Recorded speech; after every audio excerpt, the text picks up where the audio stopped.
Bueno, hola a todos y bienvenidos una vez más a este capítulo 3 del podcast. Y bueno, esta vez estoy con una persona muy importante para mí en muchos aspectos y, y la verdad quisiera hablarles un poco porque la vida nos ha cambiado mucho de un año atrás, de ver un año hacia atrás, ahora. Es un gran cambio para todos nosotros como familia y quiero empezar presentándoles. Estoy aquí con mi papá, es el ingeniero Jorge Luis Valareso, y vamos a hablar un poco hoy de las empresas. Y hoy tenemos una empresa que se llama Supercable Catacocha, una empresa muy exitosa en estos momentos, pero hace un año no era así.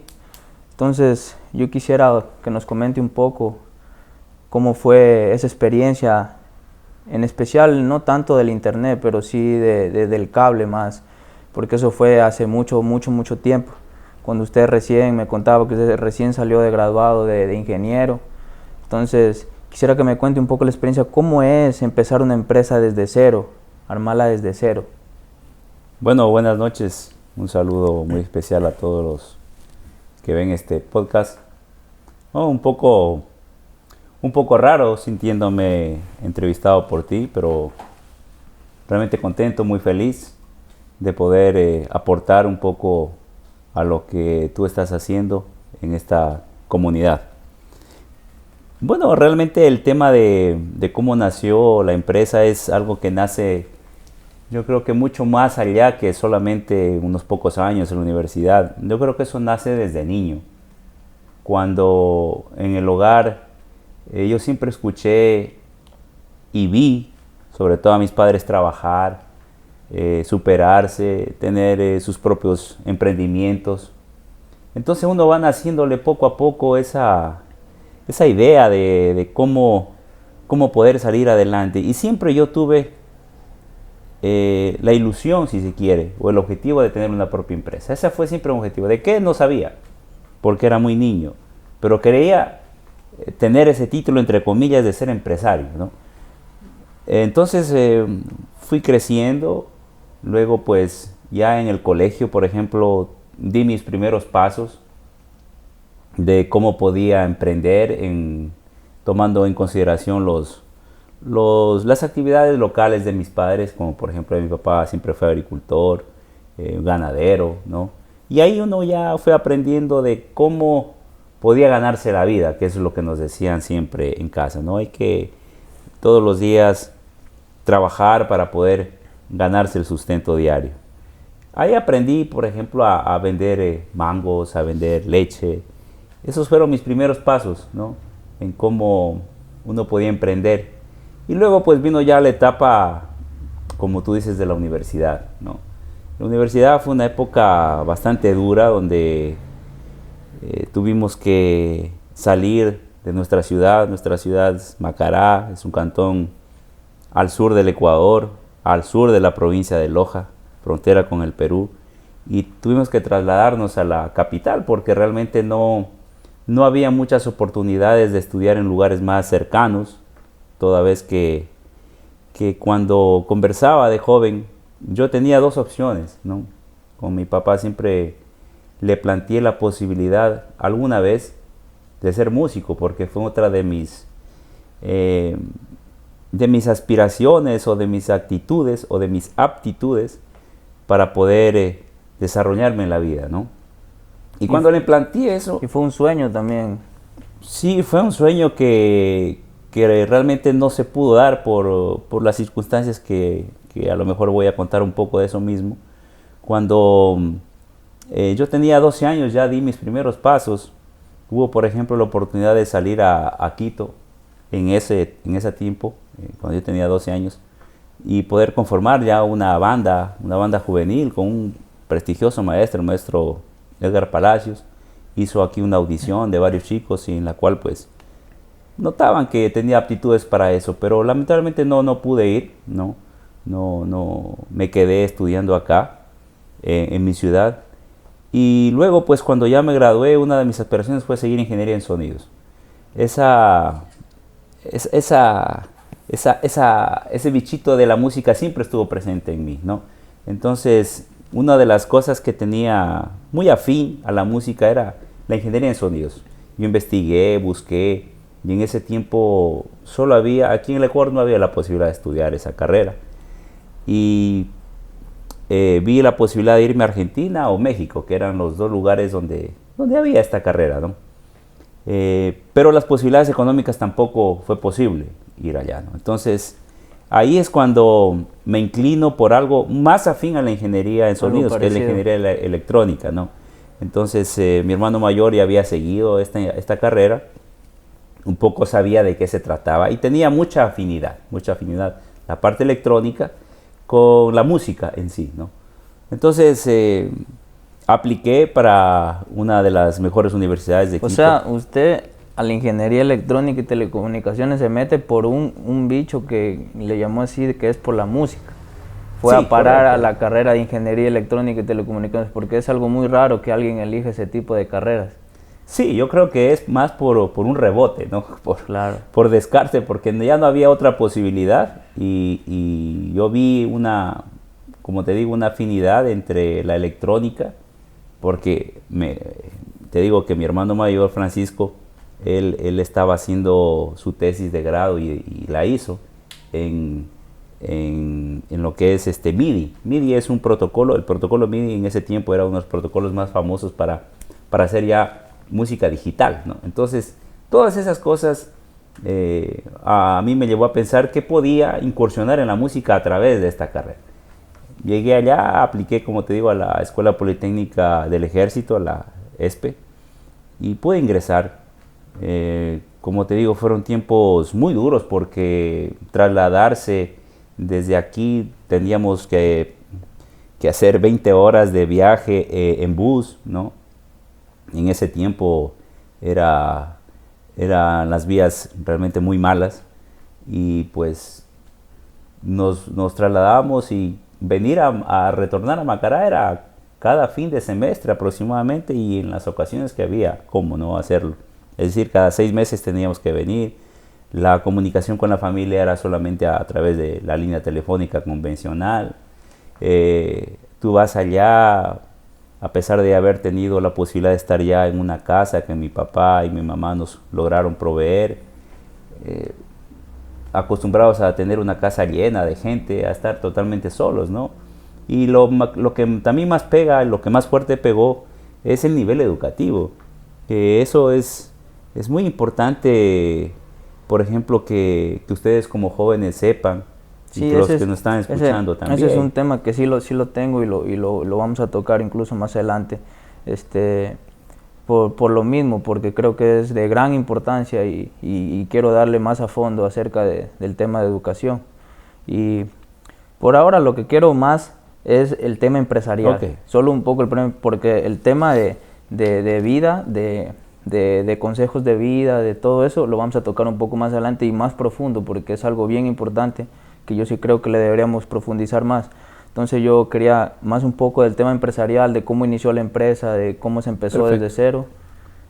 Perfecto, entonces iniciamos en la universidad y cuando cursaba yo el 7º nivel, ya tuve la oportunidad de, con algunos compañeros, unos 2 compañeros, aprovecho la oportunidad de saludarlos si es que me están escuchando acá, de conformar ya una empresa, o sea, formarla jurídicamente, ¿no?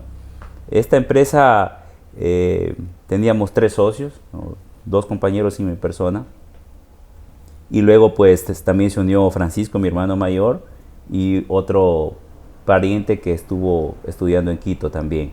Ya formamos, la consolidamos esa primera empresa. ¿Y de quién fue esa idea esa empresa creo fue por el mantenimiento de computadoras, sí, del que usted me comentó? ¿Quién fue el líder de esa idea? ¿Quién fue el mentor de esa idea? Bueno, eso realmente lo conversábamos entre algunos compañeros, pero como te decía inicialmente, siempre fue mi intención tener una empresa, ¿no? O sea, era algo que tengo que tener una empresa y punto, de lo que sea. Sí, y se dio la oportunidad porque justamente uno de mis compañeros tenía un papá que trabajaba en el oriente ecuatoriano, en Lago Agrio, y ahí nos dio la oportunidad de hacer mantenimiento de computadoras. Y fue el primer contrato que tuvo esa empresa. Teníamos que trasladarnos desde la capital, así mismo, lejísimos, al lago Agrio por vía terrestre y dábamos mantenimiento a las computadoras, me recuerdo que era de la empresa eléctrica de allá del oriente ecuatoriano. Esa fue la primera experiencia en empresa, ¿no? Y luego, como dices, que te cuente un poco más rápido el tema de Supercable, ¿no? Cuando ya nos graduamos, yo me gradué en el año 97, ¿no? Yo ya sabía que aquí en Macará había un sistema de cables, teníamos conocimiento que había un sistema de cable aquí en la ciudad de Macará, y siempre fue una de mis ideas darle un mejor sistema de cable. O sea, ya existía en la ciudad de Macará un sistema de cable por suscripción, ¿no? Sí. O sea, pero con la misma tecnología o... La tecnología era una tecnología análoga que siempre se mantuvo y todavía se mantiene ahora en algunos sistemas, ¿no? Y era la única forma de ver televisión. Pero ¿qué pasaba, por ejemplo, en ese tiempo? Ese sistema de cable no podía dar la televisión nacional. Y era increíble que en una frontera, como es Macará, no llegaran los canales nacionales. El sistema tenía muchos canales peruanos, ¿no? Los canales peruanos eran canales que estaban en el satélite, pues fácilmente se los podía bajar a una cabecera y darles a los abonados. No así los canales nacionales. En ese tiempo no estaban en el satélite ningún canal nacional. Y la única forma de poderlos captar era a través de aire, ¿no? Lo que se llama un aire.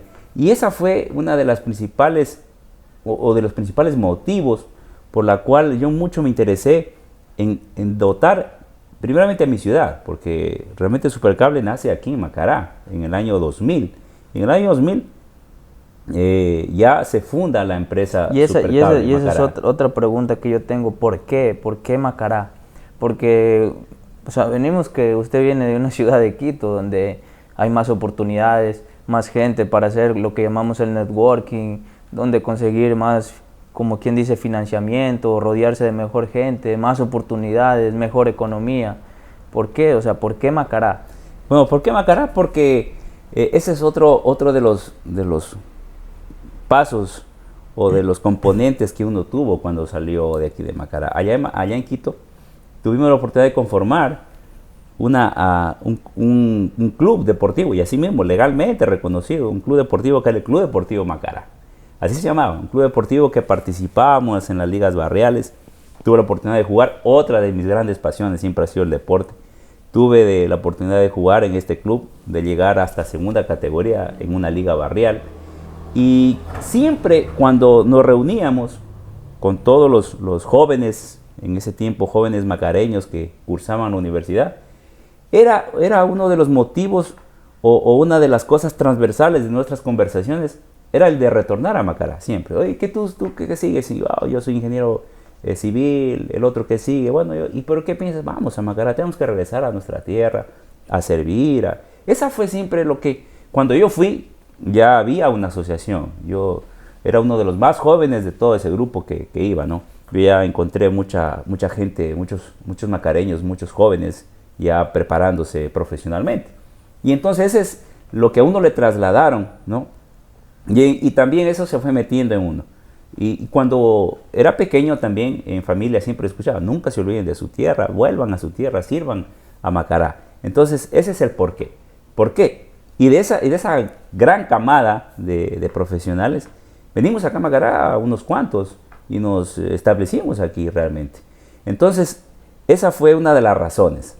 ¿Y por qué Macará? Por eso. ¿Y por qué el sistema de cable, en cambio?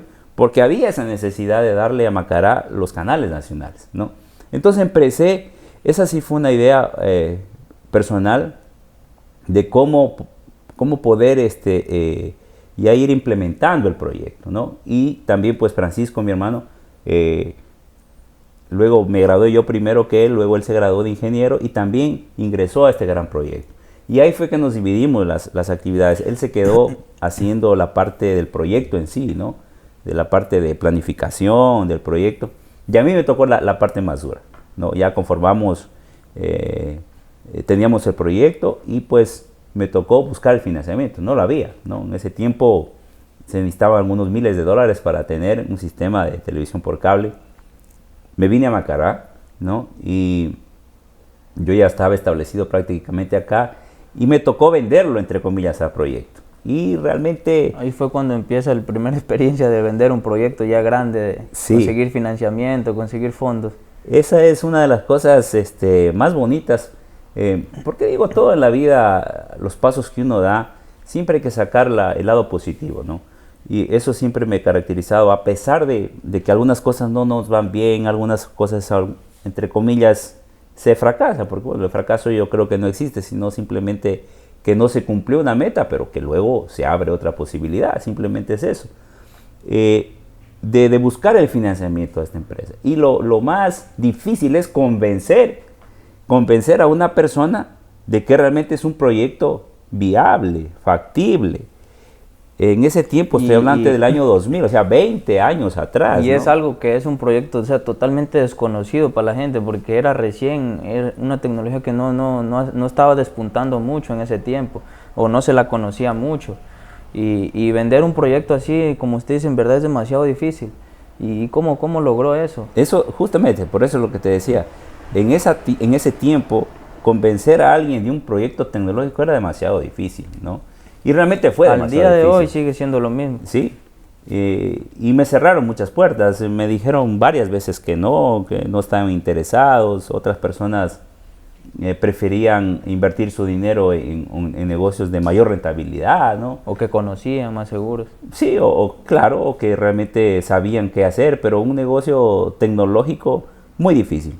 Entonces hubo, como te digo, la oportunidad de asimismo conversar con otros jóvenes macareños profesionales que estuvieron acá en Macará y les acercamos la posibilidad, ¿no? Y ahí justamente se abre esa posibilidad de financiamiento del proyecto cuando se convence o cuando logro captar la atención de estos dos profesionales macareños también que viven acá en Macará actualmente, y logramos que ellos se interesen en el proyecto y aporten el financiamiento necesario. Conjuntamente también con mi papá, se le presentó también el proyecto. En familia era muy difícil también a mi papá, venderle un proyecto también era muy difícil porque, como tú dices, realmente cambiar esa mentalidad de inversión, muchas veces la gente dice, no, es que a mí me da la seguridad de que el proyecto es rentable. Nah, uno hace estudios, hace proyecciones, pero los negocios... ¿Y cómo es eso de que, porque es algo que usted nunca había emprendido, era recién primera vez que usted sabía que era un sistema de cable y todo, entonces cómo es primeramente que usted tenga confianza en ese proyecto, porque si usted no tiene la confianza no la puede transmitir al resto, entonces cómo usted se llenó de esa confianza y dice, no, ese proyecto sí da? Porque era algo que también para usted era incertidumbre. Totalmente, porque como te decía, y tú también sabes, y la gente que me escucha sabe que cuando uno recién se gradúa de la universidad, no es que sale pues con todos los conocimientos del mundo, y sobre todo con la parte ya en campo, operativa, de decir esto funciona, no funciona, ¿no? Nosotros teníamos la convicción porque habíamos estudiado 7 años en la universidad, pero realmente saber que funcionaba un proyecto, nunca lo habíamos hecho. Y no es tanto que el sistema funcione tecnológicamente, pero también tecnológicamente o técnicamente, pero también financieramente. Sobre todo desde el punto financiero. Entonces, claro, en esa parte es la que me tocó a mí, ¿no? Francisco se encargó un poco más de la parte tecnológica y también tuvo el acierto de buscar y de encontrar sobre todo a técnicos, los mejores del país, que habían puesto ya el sistema de televisión análoga en ese tiempo. Y ellos son los que los trajimos acá a Macará y nos pasaron la tecnología a nosotros, ¿no? Así se hizo. Pero en cambio a mí me tocó el asunto de proyección económica, me tocó mucho aprender lo que es estados financieros. Eso en la universidad realmente, eso no le... Es algo bien grave, ese tema sí lo vamos a tocar. Y eso pues todavía más, convencerse uno, a lo mejor se convence, pero trasladar eso para que se convenza a otra persona es mucho más difícil aún. Eso fue lo que me tocó y finalmente se logró entre estos jóvenes macareños, entre mi familia, consolidar un capital e iniciar ya la empresa que hasta ahora se llama pues Supercable Macará. Así nace Supercable Macará, nos dieron la concesión en el año 2000 y sobre todo, y es muy importante, solamente un poquito de la parte tecnológica, el sueño que decíamos de los canales nacionales. Eso fue una odisea tecnológica también. porque aquí en la ciudad de Macará, los que no conocen, es un valle, ¿no? Es un valle rodeado de muchos cerros. Y como te digo yo, los canales nacionales tenían que entrar por aire. Y aquí en la ciudad era imposible. No había forma de poder captar la señal de los canales nacionales, ¿no? ¿Qué tuvimos que hacer? Tuvimos que hacer estudios y pruebas en campo para poder captar, y lo captamos en un barrio aledaño de aquí en Macará, que se llama el barrio La Cruz. Ahí, que está a 6 kilómetros de la ciudad. Imagínate, en ese tiempo, tender 6 kilómetros de cable coaxial, recibir las señales, modularlas, y cada uno de los canales enviarlos por un solo cable. O sea, no pudieron bajar los canales aquí dentro. No, en cabecera no, imposible, aquí en la ciudad no se puede. Hasta ahora no se puede. O sea, no están bajados aquí. No, hasta ahora por aire no se pueden hacerlo. Ahora los tenemos por satélite, que es otra cosa. Pero en ese tiempo imposible, y hasta ahora no entra canales nacionales aquí en el Cantón Macará. Tal es así que en los barrios hasta ahora, en el año 2020, en la área rural, no puedes captar señales de canales nacionales por aire. Es imposible, es imposible. Lo logramos captar y logramos poner, yo recuerdo, Ecuavisa, Gamavisión, Teleamazonas y TC Televisión. 4 canales nacionales logramos poner en ese tiempo, en ese sistema. Y eso fue realmente un boom. Darle esa posibilidad a los macareños de que observen los canales nacionales después de muchísimo, muchísimo tiempo, realmente era muy satisfactorio, ¿no? Entonces, así nace en el año 2000. Nos dan la concesión, ¿no? Y pues nos tocó más que darle para adelante, y pues Francisco en ese tiempo ya tuvo la opción de casarse, ¿no? Entonces él fue conversando internamente, la persona que se hizo cargo de la gerencia de esa empresa, ¿no? Y hasta ahora él gerencia esta empresa. Y pues a mi persona me tocó, como todo el mundo, ¿no?, laborar inicialmente. Bueno, entonces nos habíamos quedado que ustedes ya logran formar la empresa Supercable aquí en Macará. ¿Y cómo hacen para llegar a esa expansión, a llegar la empresa Supercable a Catacocha? ¿Y por qué Catacocha también? Esa es otra gran pregunta que siempre me la he hecho. Claro, mira, yo siempre tenía la idea de formar una empresa por año. Ese fue uno de mis objetivos, una vez que yo me gradué ya de ingeniero en la universidad. Tenía esa meta, ¿no? Uno se pone sus objetivos, sus metas, y yo dije, voy a tener una empresa por año. Y después, mejor dicho, de Supercable Macará, que fue en el 2002 exactamente, no fue en el 2000, en el 2002.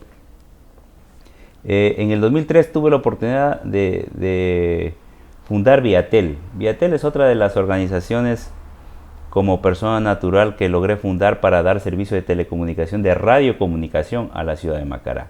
Es otra de las etapas que a lo mejor muy poco recuerdan, pero fue una época también que se logró consolidar un servicio que Macará no tenía. En ese tiempo no había celulares, ¿no?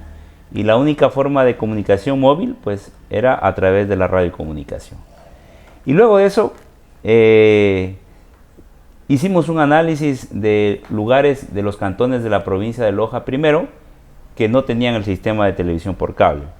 Y luego el segundo era que tengan una población aceptable, de tal forma que pueda ser rentable el negocio allí. Analizamos Catamayo, por ejemplo. En Catamayo también se hizo el proyecto de televisión por cable, pero no se logró consolidar, ¿no? Esa idea no, a pesar de haberlo tenido ya el proyecto elaborado, la factibilidad realizada, no se logró concretar la idea de tener el sistema de cable allá. Yo cuando estaba haciendo el flujo de caja para la ciudad de Alamor, ese flujo estaba hecho para Catamayo. O sea, era una plantilla que yo cogí que estaba hecha para Catamayo. Esa plantilla yo la hice en ese tiempo, sí. Claro, entonces ¿por qué no se logró consolidar si ya tenían casi todo? O sea, en esa plantilla estaba hecho todo el proyecto, sabían qué tenían que hacer, cuánto se tenía que recolectar, qué canales iban a dar, tenían todo prácticamente. Bueno, uno de los mayores obstáculos... Y también dándonos cuenta que Catamayo es una mejor plaza más grandes de la provincia, claro que sí. Uno de los mayores obstáculos que tuvimos o que siempre nos encontramos fue el financiamiento, ¿no? Comprende tú que cuando uno sale... tiene dos fuentes de financiamiento fundamentalmente en el lado empresarial. o tienes fondos propios o buscas inversores y das a cambio acciones, tu paquete accionario, o haces deuda con banco, ¿no?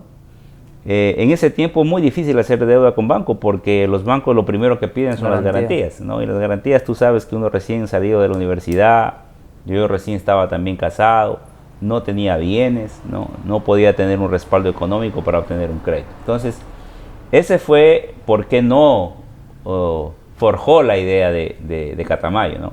A pesar de como... Falta de financiamiento. Falta de financiamiento fue fundamentalmente. Y de allí, pues, la otra plaza que vimos fundamentalmente era el tema de Catacocha. Además de que nos unía también algo muy importante que es tu mamá, tu madre o mi esposa haber pasado su infancia en esa ciudad, ¿no? Eso también tuvo algo de afectividad, si se quiere, la decisión personal de hacer un proyecto para dar televisión a la ciudad de Catacocha. Entonces, en el 2003 empezamos ya a hacer los estudios y nuevamente el financiamiento, ¿no? Ese fue uno de los grandes obstáculos, pero pues logré convencer también a mi papá a cambio de la venta de acciones.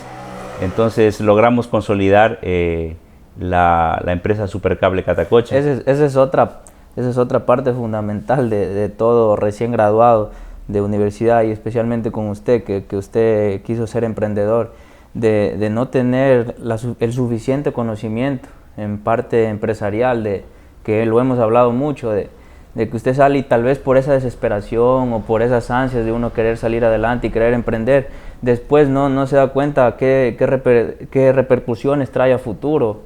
O sea, dar equity, lo que le llamamos, el dar equity a cambio de financiamiento. Claro, el ímpetu de la juventud, el querer hacer, claro, deja de por lado muchas veces el objetivo que debería tener todo empresario.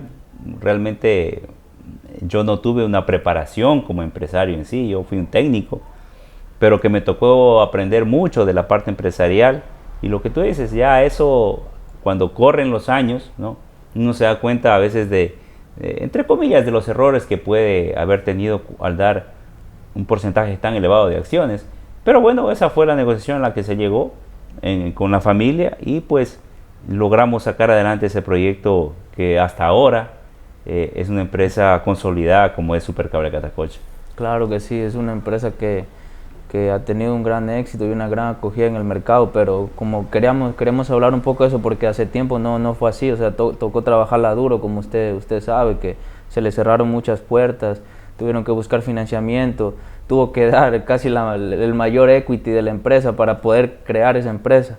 Entonces, no, como a veces a uno lo ven como el empresario ya consolidado, el empresario exitoso, que la empresa es exitosa, pero no ven detrás de eso cuál es el camino que uno recorre para poder llegar a eso. ¿Y usted cómo ve la empresa de aquí a 3 a 5 años? Bueno, la empresa ha tenido que saltar algunos obstáculos. Uno de lo que tú dices, por ejemplo, es el que acabas de decir, ¿no es cierto? El tener muy diversificada el paquete accionario hace que muchas veces no se pueda, o realmente no se puede crecer con la celeridad que uno como gerente quiere, ¿no?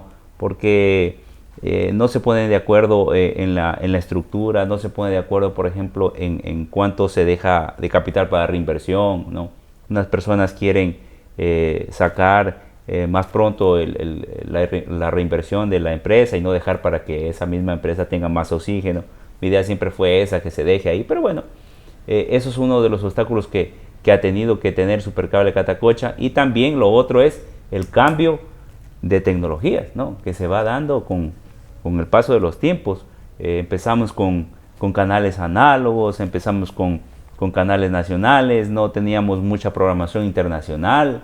Luego de eso ya el mercado exige nuevos canales, exige nueva programación, sobre todo la parte deportiva, y se ha tenido que hacer grandes esfuerzos para poderle dar a Catacocha. Y realmente ese sistema de cable con el de Macará, sin duda alguna, son uno de los sistemas de cable que tienen una mejor programación en todo el cantón, ¿no? Tiene los canales que muchas veces ni las capitales de provincia tienen.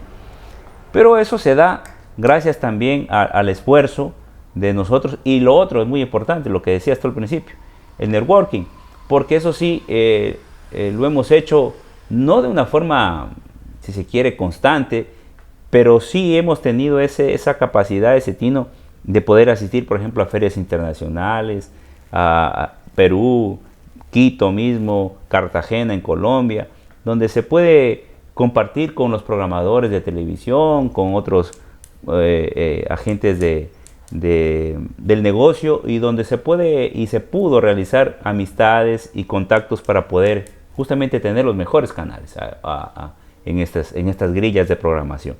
Y ahora pues yo creo que la empresa tiene que dar ese salto de cambiar la forma de ver televisión. En Catacocha, la Supercable de Catacocha la fundamos en el año 2004, ya tiene 16 años de operación.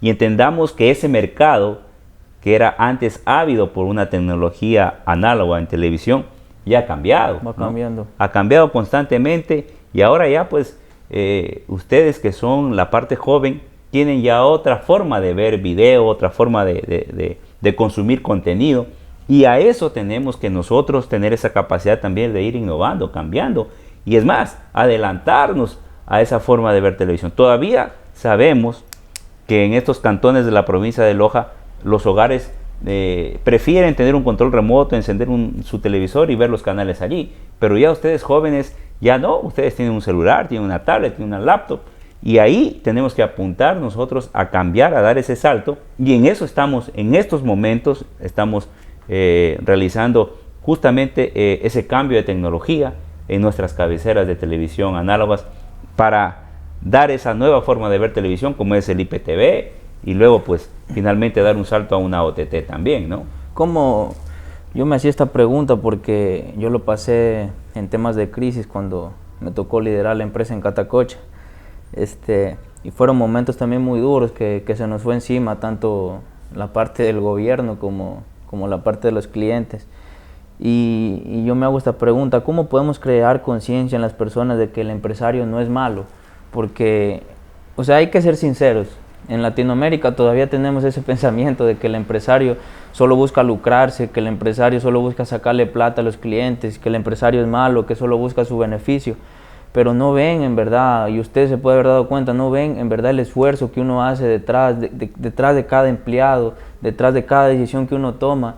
O sea, en plena crisis nosotros tomamos decisiones, yo creo que bien acertadas, pero con gran sacrificio. O sea, era bastante incertidumbre donde hubieran los primeros meses de crisis, donde le teníamos miedo al virus, no sabía cómo ese virus iba a causar en nosotros o qué daños podía causarnos. Y las decisiones que las tomamos eran basadas en esas incertidumbres. Y nosotros salimos. Y usted sabe, y me mandó a mí, que soy su propio hijo, nos fuimos, instalamos, me rodeé con gente, pusimos a las partes rurales. O sea, no ven detrás de eso, la gente no se da cuenta del sacrificio que hay. O sea, ¿cómo podemos crear conciencia en las personas? Bueno, yo creo que el ser empresario es un trabajo muy duro. Muchas veces es incomprendido hasta en su propio hogar, en su misma familia, ¿no? Porque tiene que dedicar muchas horas a investigar, a estudiar, a planificar, a buscar financiamiento. Tiene que muchas veces dejar actos sociales para poder estar días sábados, domingos, haciendo este tipo de actividades. Pero yo creo que mucho más que eso, la gente que nos vea, la gente que hacemos empresa, entre comillas, como los malos de la película, yo creo que son dos actores, y sobre todo en Latinoamérica. No creo que en países desarrollados tengan esa concepción del empresario, al contrario, en otros países más desarrollados, el empresario es alguien a quien se lo apoya mucho, a quien tiene nuevas oportunidades, tiene mucho impulso. Acá en Ecuador, fundamentalmente, yo creo que son dos actores. Primeramente el Estado, ¿no? El Estado, y de acuerdo a las políticas también del Estado, ¿no? Nuestros gobiernos, nuestros sistemas en sí van cambiando de acuerdo al grado de afectación que pueda darte un gobernante. No tenemos políticas de Estado para la empresa, ¿no? Viene un gobierno y establece un tipo de políticas, viene otro y las cambia totalmente, viene otro y no sabemos realmente. Ese es el primer actor que te digo que ve al empresario como alguien a quien hay que sacarle dinero, como no apoyarle. Y el segundo es, con todo respeto, de la banca, ¿no? La parte financiera. Cuando tú vas a un banco, realmente yo te decía, y ahí tienes el ejemplo último que tenemos. Logramos conseguir financiamiento de banca, pero realmente fue muy duro. Golpeamos la puerta de 3 bancos, 2 de esos bancos públicos, y realmente las condiciones en las que te pueden prestar dinero, yo creo que son muy grandes, y la banca privada también. Entonces, esos son los 2 actores fundamentales, yo creo que hay que cambiar en este país para que pueda el empresario dar ese salto, impulsar.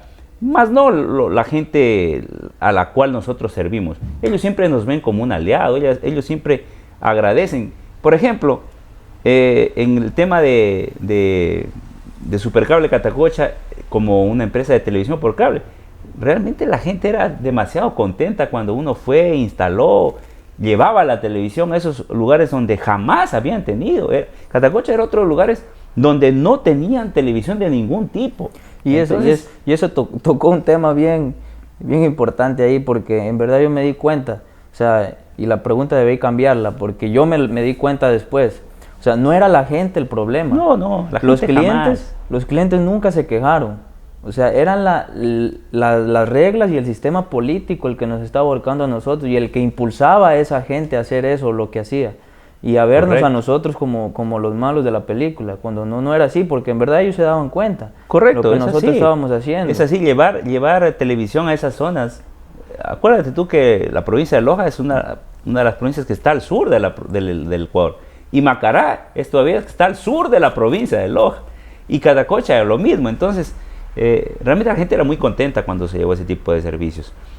Los gobiernos realmente no nos tienen, por ejemplo, en el cable, pagar IVA y pagar ICE, ¿no? Realmente pagar el 12% de IVA y pagar el 15% de ICE, aparte de toda la política laboral que hay que pagar, ¿no?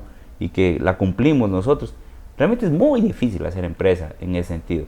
Tenemos que hacer maravillas para poder vender, para poder dar nuevas oportunidades de que la empresa no muera, ¿no? Y en eso estamos empeñados, ¿no? Eso, entonces, a tu pregunta, yo creo que esos son los 2 principales actores que nos ven a la gente que hacemos empresa como los malos de la película. Ok, antes de entrar al tema de la otra empresa, yo quisiera, o sea, la gente no se da cuenta, como venimos viendo, llevamos internet a las partes rurales y o sea, la gente no se da cuenta de la importancia que tiene el internet el día de hoy. No se dan cuenta de que esa gente en la parte rural, en la parte del campo, como yo lo dije en un video, tiene las mismas oportunidades que gente del primer mundo. Y es verdad, porque gente en Estados Unidos y gente en Yamana, que es una parte rural de Catacocha, Lauro Guerrero, tienen acceso a la misma información. Y la gente no se da cuenta. O sea, nosotros, no es que el mundo cambia tecnológicamente, debemos cambiar nosotros como personas, el pensamiento de nosotros debe cambiar, porque pueden traernos la tecnología que nos traigan, pero si la mentalidad de nosotros sigue siendo la misma de hace 10, 20 años, no va a progresar y no progresa. Entonces esa es mi pregunta, o sea, ¿por qué todavía ese retraso? ¿Por qué no se dan cuenta en verdad la importancia que tiene el día de hoy el internet? Bueno, yo creo que parte fundamental de eso es la parte educativa, ¿no? El sistema educativo en el cual estamos sumergidos los países de Latinoamérica hace, por ejemplo, que esto no se lo vea. Yo creo que ustedes como jóvenes, a lo mejor ni ustedes se dan cuenta de la gran revolución tecnológica en la que se encuentran. Si tomamos en cuenta y hacemos historia, una de las grandes revoluciones fue la revolución industrial, ¿no? Y luego de eso, pues, La electricidad. Yo no creo que haya otra más importante que el internet. O sea, que haya cambiado, porque recordemos, como usted habla de la revolución industrial, antes eran 100, 200, 300 empleados. Y cuando llegó la revolución industrial, era una máquina haciendo lo que los 300 empleados hacían. Era un cambio, como yo lo leí, era un cambio de cultura. Y como después de esa revolución industrial, no hay otro cambio como este, y en verdad el internet nos ha cambiado como cultura, nos ha cambiado como civilización. Pero por eso te digo, o sea, pero hay que tomar conciencia para qué sirve el internet. Y ahí es lo que tenemos que estar empeñados, sobre todo el sistema educativo, ¿no? Para encontrarle la real utilidad, porque tú sabes que el internet se presta para todo, ¿no? Redes sociales, todo, pero fundamentalmente es que nos acerca a todo el mundo las distancias y la forma de hacer negocios, la forma de educarse. Por ejemplo, ustedes ya tienen la oportunidad de abrir una laptop y tener la carrera que ustedes quieren, a la hora que ustedes quieren y con el profesor que ustedes quieren. Y eso es fabuloso. O sea, si eso hubiésemos tenido en nuestro tiempo, esa oportunidad, yo hubiese sido músico, ¿no? O yo hubiese sido ingeniero de sonidos, ¿no? Pero por eso, esa es mi pregunta. O sea, ¿y por qué la gente no se da cuenta? ¿Por qué la gente no se da cuenta del gran cambio que está teniendo? O sea, tienes dos opciones. O utilizas el internet para el ocio, para divertirte, que no está mal. O sea, yo digo, no está mal, está bien, pero no en exceso. Y la otra, utiliza el internet para cumplir tus metas y tus sueños, porque en realidad así es. Así es. Tú puedes cumplir tus metas y tus sueños con el internet. Y como usted decía, ¿cuál fue su gran problema cuando inició en el emprendimiento? Financiamiento. Ahorita existen el crowdfunding, que son aplicaciones que te dejan meter tu negocio para que otros empresarios puedan invertir en ese negocio. O sea, ya no hay excusas, en verdad no hay excusas para que uno empiece algo y empiece a hacerlo desde ya. Sí, yo creo que ese es un llamado sobre todo a ustedes para que, y a nosotros como padres también, poder guiar a nuestros hijos en ese sentido. Yo, por ejemplo, le decía a mis hijos cuando me preguntan, mira papá, ¿y cómo es esto? Digo, pero si tienen a mano todo, lo que no saben es cómo hacer la pregunta, ¿no? Hagan perfectamente la pregunta en los buscadores y van a encontrar toda la información. Claro, hay formas de buscar información, porque hay información también de todo, ¿no? Pero lo fundamental, lo que tú decías al inicio, cómo se logra acercar las distancias y las oportunidades, sobre todo eso, las oportunidades que tiene la gente. Ya, un ciudadano del área rural tiene la misma oportunidad de vender, de acceder a un negocio, de ponerse un negocio de forma digital que cualquier otro ciudadano del mundo, y su mercado de ese ciudadano que está en el área rural ya no es su ciudad, es todo el universo, es todo el mundo. Y eso es la gran importancia que tiene ahora el internet. Y por eso creo que esto aparte de, independientemente de poder tener una utilidad a través del servicio, lo importante es acceder a que esta gente tenga realmente esa oportunidad. Y ese ha sido uno de los objetivos de esta segunda empresa que la fundamos, que se llama Alfanet, de poder acercar el internet a los lugares más apartados. Ese realmente es el sueño. Y otra pregunta que yo siempre me hago es cómo crear, porque todavía no estamos a la par con Estados Unidos y no creo que lleguemos a ese punto, pero cómo crear conciencia en la gente de que debe invertir más en internet, pero no es porque nosotros tengamos una empresa, porque como usted sabe, a nosotros nos cuesta lo mismo y es más, nos va peor tener un cliente en un plan de 8 megas que tener un cliente en el plan de 20. O sea, a nosotros como ingresos nos da lo mismo en ingresos, en utilidad, pero a ellos no. Ellos están en un plan de 8 y meten 20, meten 15, 10 personas y todavía no veo ese cambio de mentalidad de que ellos digan, no, en mi casa tengo que tener un buen internet porque es necesidad. O sea, esa es mi pregunta, ¿cómo podemos también crear conciencia en las personas en ese sentido? Bueno, también ahí yo creo que va del otro lado de nosotros. Sería más bien la pregunta a nosotros, ¿cómo poder hacer para darle a la gente mayor acceso al internet con un costo más razonable? Y ahí nuevamente volvemos a las políticas institucionales y a las políticas gubernamentales. Mira lo que pasa aquí, por ejemplo, en esta provincia de Loja y sobre todo en estos cantones de acá. Tú sabes que para poder revender el internet, que es nuestro negocio, comprar un ancho de banda y poderlo redistribuir, ese es un negocio de reventa, esencialmente es. Tenemos solamente 2 proveedores, ¿no? Y uno de los proveedores es proveedor estatal. Y cuando uno quiere pedir un ancho de banda para poder servir, vienen los consabidos problemas. No existe ancho de banda, se demora una barbaridad, todavía los precios son demasiado elevados.